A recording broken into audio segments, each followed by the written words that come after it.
என் பேர் குரு. நான் ஒன்றாம் வகுப்பு படிப்பேன்.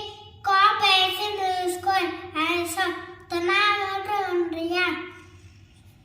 இக்கு முக்காலி, இக்கு கொக்கு, இக்கு முறுக்கு, இக்கு தக்காளி, இச்சு எலுமிச்சை, இச்சு குச்சி, இச்சு மொச்சை, இச்சு பச்சை, இட்டு முட்டை, இட்டு பூட்டு, இட்டு தாத்தா, இட்டு மொட்டை, இட்டு மொட்டை, இட்டு